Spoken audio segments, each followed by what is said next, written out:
تو وہ کام سے بچنے کے لیے، گھریلو کاموں سے بچنے کے لیے اور برتن دھونے سے بچنے کے لیے اور رومال اور اپنے کپڑے دھونے سے بچنے کے لیے وہ نئے برتن، نئے رومال، نئے موزے لے آتے تھے اور وہ استعمال کرنے لگ جاتے تھے، اور اس طرح گھر میں درجنوں موزے، رومال جو ہیں وہ دھونے کے لیے پڑے ہوئے تھے۔ بہرحال رات کے 2 بج چکے تھے اور گھر میں ادھم مچ رہا تھا، تو اتنے میں ہمسائے نے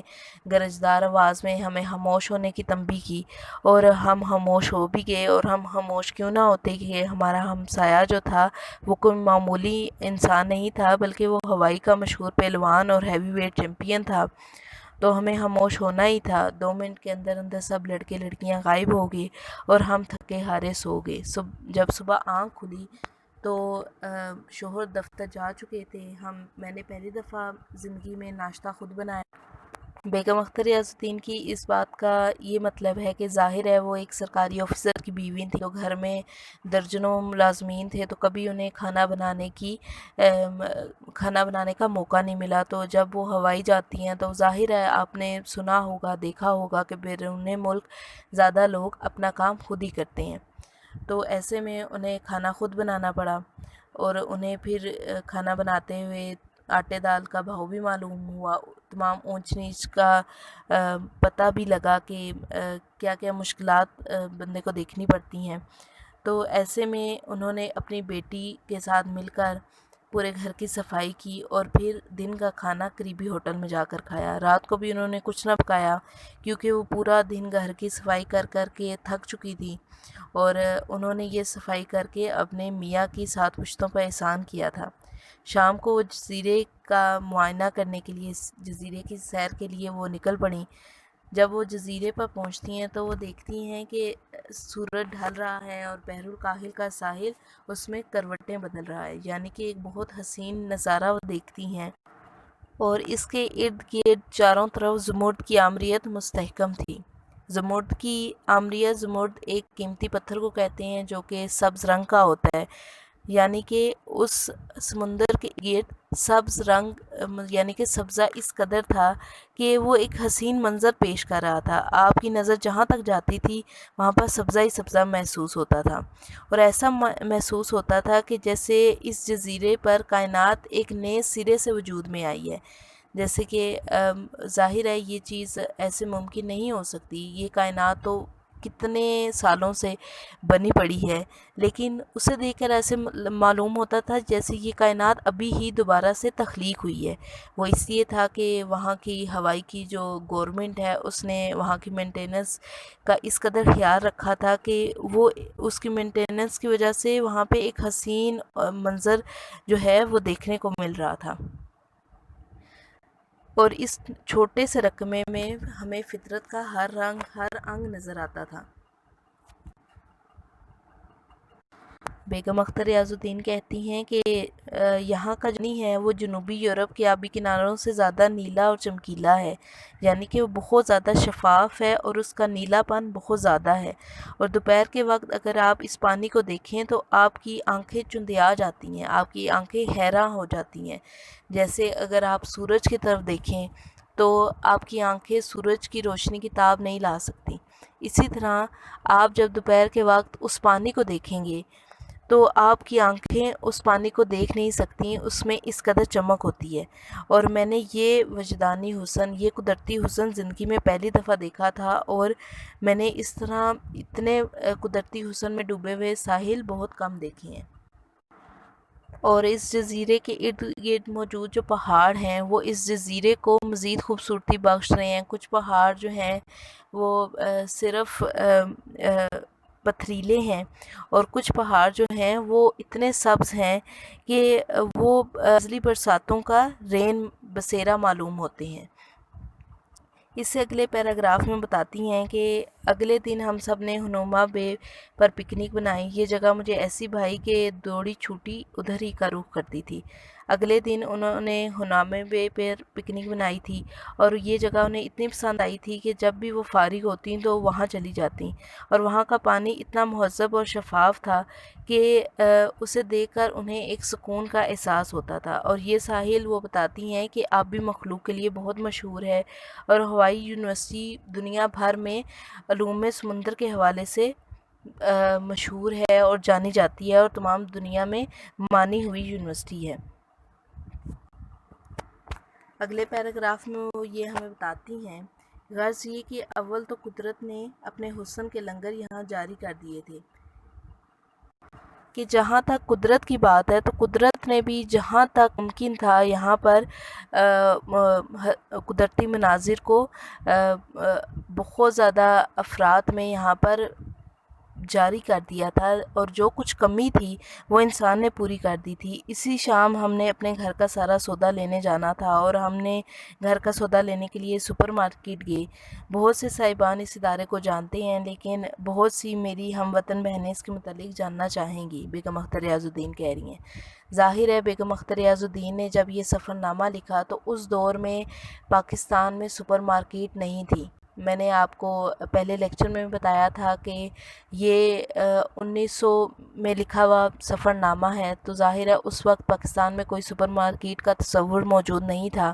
اور امریکہ جسے ترقی یافتہ ملک کہا جاتا ہے، اور انہی مغربی ممالک کی وجہ سے ہی یہاں پر پاکستان میں بھی آج سپر مارکیٹ کا تصور جو ہے وہ آیا ہے۔ تو بیگم اختر ریاض الدین نے اس دور میں جب امریکہ کا دورہ کیا، وہاں پر جب وہ گئیں، وہاں کا سفر کیا، تو انہوں نے وہاں پر سپر مارکیٹ دیکھی، اور انہوں نے اپنے سفر نامے میں بھی اس سپر مارکیٹ کا ذکر کیا۔ تو امریکہ کی اس سپر مارکیٹ کے حوالے سے وہ کہتی ہیں کہ امریکہ کی یہ سپر مارکیٹ امریکی سرمایہ داری کا مکمل مظاہرہ کرتی ہے، اور ہمیں امریکہ کے جو طرز حیات ہے، یہاں کے لوگوں کا جو رہن سہن کا طریقہ کار ہے، اس کا بھی اظہار کرتی ہیں۔ جب ہم یہ سپر مارکیٹ دیکھتے ہیں تو ہم یہ دیکھتے ہیں کہ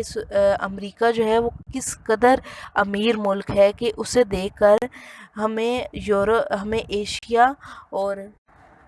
افریقہ کی بھوک اور قحط بھول جاتا ہے۔ تو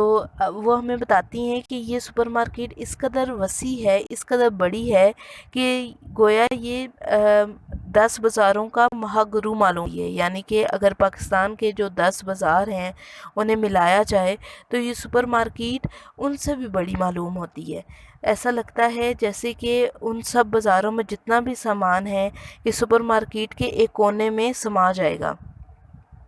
آپ جب بھی اس سپر مارکیٹ میں داخل ہوں تو آپ فوراً 4 پہیوں والی ٹرالی لیں اور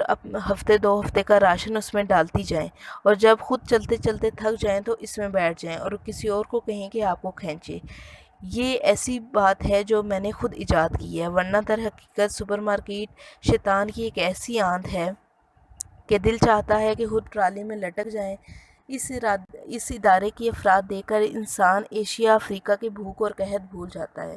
کہ اس سپر مارکیٹ میں اس قدر چیزوں کی زیادتی ہے کہ آپ وہاں جا کر یہ بھول جاتے ہیں کہ دنیا کے کسی خطے میں غربت یا قحط بھی پایا جاتا ہے، قحط سالی بھی پائی جاتی ہے۔ اس جگہ جا کر آپ بلا ارادہ و بلا ضرورت خریداری کرنے پڑتے ہیں۔ ہر شے کی 50 قسمیں ہیں اور ہر قسم چھت تک چنی ہوئی ہے، اور ہر دوسرے قدم پر سیل لکھا ہوا ہے، اگر نقد نہیں ہے تو ادھار لے لیجئے۔ یعنی کہ آپ جب اس سپر مارکیٹ میں جاتے ہیں تو سب سے پہلے آپ یہ دیکھتے ہیں کہ ہر چیز کی 50 قسمیں ہیں، یعنی کہ ایک چیز ایک ہے لیکن اس کے 50 برانڈز ہیں، مختلف کمپنیاں ہیں جو ایک ہی چیز بنا رہی ہیں، اور ہر کمپنی کی وہ چیز چھت تک چنی ہوئی ہے، چھت تک اس کو رکھا گیا ہے،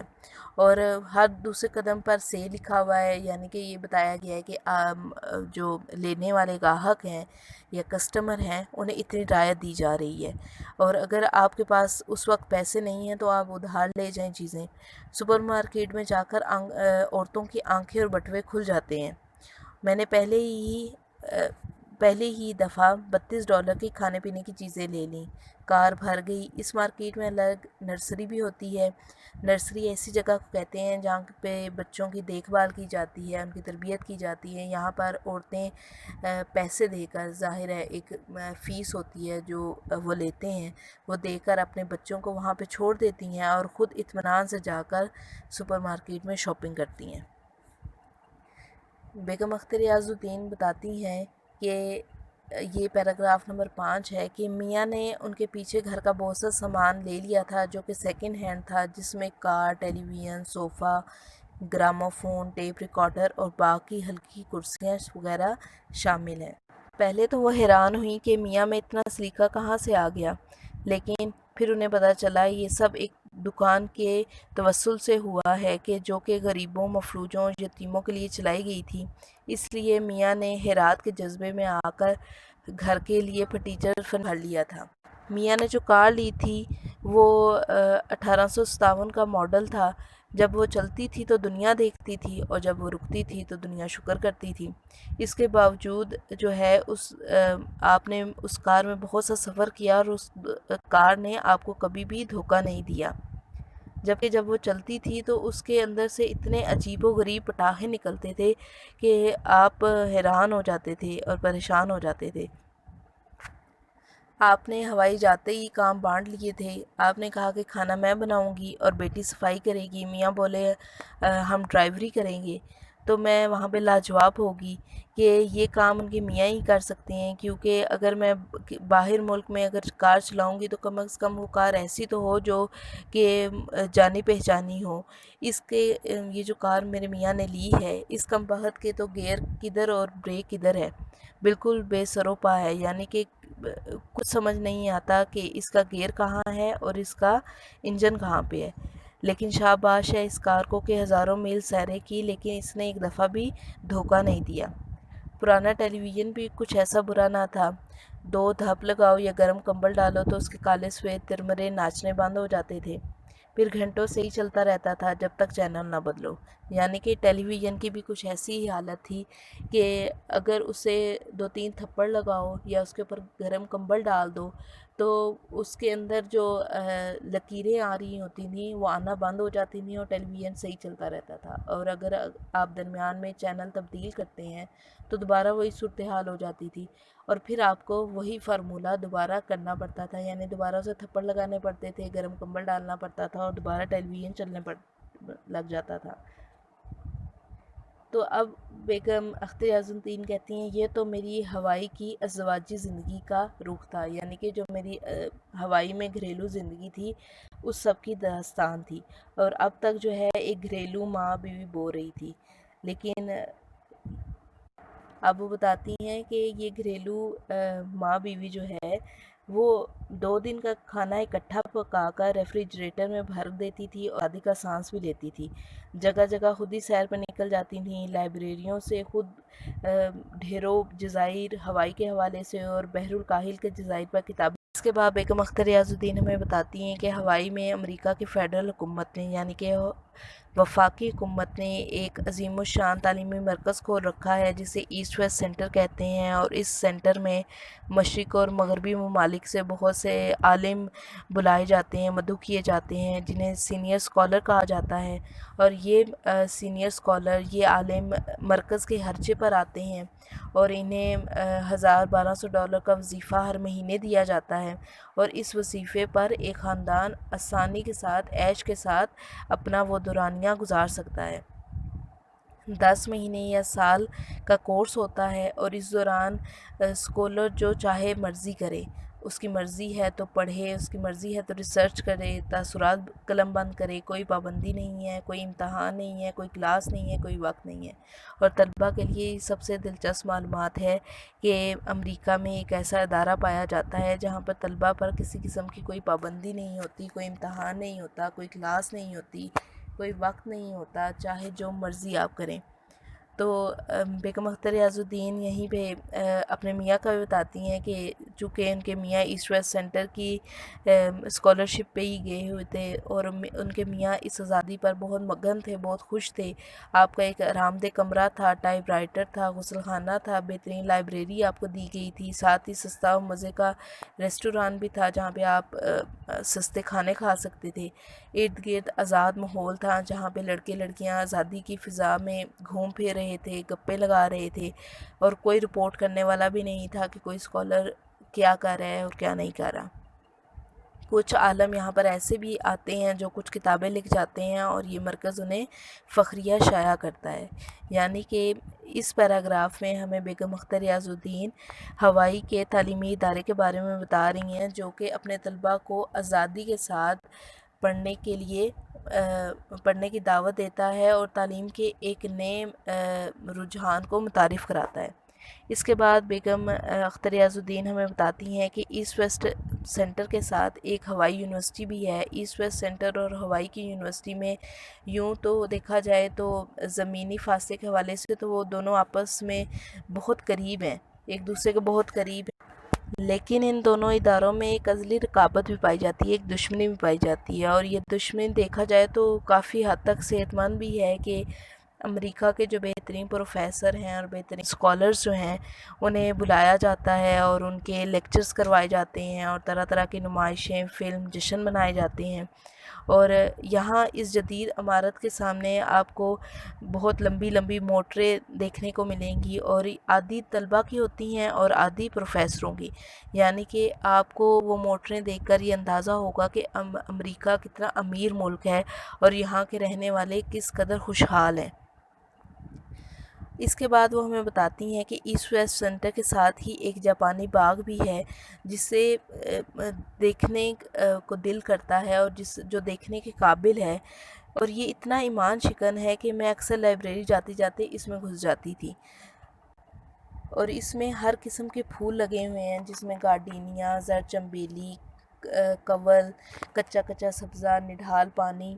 اور رنگین مچھلیاں، اور اس کے پشت پر مختلف قسم کے درخت موجود ہیں۔ یعنی کہ اس باغ کی خوبصورتی میں اضافہ کرنے کے لیے اس میں مختلف قسم کے پھول لگائے گئے ہیں، کچا کچا سبزہ لگایا گیا ہے، پانی ہے، اور اس کے علاوہ اس پانی میں بہتی ہوئی مختلف رنگوں کی مچھلیاں ہیں جو ہمیں دیکھنے کو ملتی ہیں اور ہماری آنکھوں کو مزید وہ ایک سکون اور خوشی دیتی ہیں۔ اس کے بعد اس کی پشت پر مختلف قسم کے درخت لگائے گئے ہیں جو اس کی خوبصورتی میں مزید اضافہ کرتے ہیں۔ تو بیگم اختر ریاض الدین کہتی ہیں کہ ایسٹ ویسٹ سینٹر کے ساتھ موجود یہ جاپانی باغ دیکھنے کے قابل ہے کہ اس کی خوبصورتی میں اضافہ کرنے کے لیے یہاں پہ مختلف قسم کے پھول، سبزہ، پانی، اور اس میں موجود رنگین مچھلیاں اور اس پہ پشت پر موجود مختلف قسم کے درخت لگائے گئے ہیں جو کہ ہر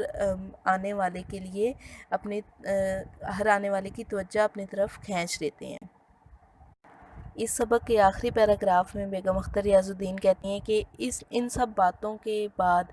جو سب سے اہم بات جو میں نے دیکھی وہاں پر وہ یہ تھی کہ ایسٹ ویسٹ سینٹر میں دنیا کے مختلف ممالک سے طلباء آئے ہوئے تھے جو بڑے ربط اور ضبط کے ساتھ، بڑے ایک نظم و ضبط کے ساتھ، بڑے اچھے طریقے کے ساتھ ایک جگہ پر پڑھ رہے تھے، مل کر پڑھ رہے تھے، اور ایسا معلوم ہوتا تھا کہ جیسے پوری دنیا اس ایک چھوٹی سی یونیورسٹی میں، ایک چھوٹے سے تعلیمی ادارے میں جمع ہو گئی ہو۔ یہاں پر مختلف ممالک جن میں جاپان، انڈونیشیا، برما، ملایا، فلپائن، کوریا، ویتنام، فجی کے جزائر، آسٹریلیا، پاکستان، ہندوستان، یورپ اور امریکہ کے طالب علم آئے ہوئے تھے اور یہاں پہ تعلیم حاصل کر رہے تھے، اور یہاں پہ جو معاشرتی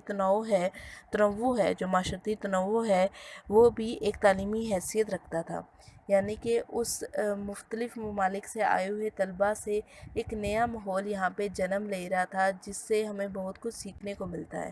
تو یہ ایسٹ ویسٹ سینٹر کی سب سے بڑی خوبی ہے۔ تو یہ تو رہا پورا ہوائی کا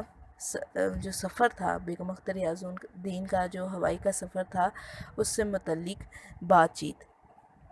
بیگم اختر ریاض الدین نے اپنے اس پورے سفر نامے میں، ہوائی کے اس سفر نامے میں ہمیں ہوائی کی جو لوگ ہیں ان کا جو رہن سہن ہے، امریکہ کی جو معیشت ہے اس کے علاوہ ہوائی میں جو تعلیمی نظام ہے اس کے حوالے سے بتایا ہے۔ اس کے علاوہ انہوں نے ہمیں اپنی گھریلو زندگی جو انہیں ہوائی میں پیش آئی اس سے متعلق بھی ہمیں آگاہ کیا۔ یہ سبق انتہائی دلچسپ اور بے تکلف انداز میں لکھا گیا ہے، جسے پڑھ کے بالکل بھی بوریت کا اندازہ نہیں ہوتا، اور یقیناً آپ کو بھی پڑھ کر اچھا لگا ہوگا، آپ کو مزہ آیا ہوگا اسے پڑھ کر، کیونکہ اس میں جتنی باتیں کی گئی ہیں وہ بالکل بھی مشکل نہیں ہے، ایسی نہیں ہے جو کہ سمجھ سے باہر ہوں۔ تو یہ رہا آج کا لیکچر، انشاءاللہ اگلے لیکچر کے ساتھ پھر حاضر ہوں گی، تب تک اللہ حافظ۔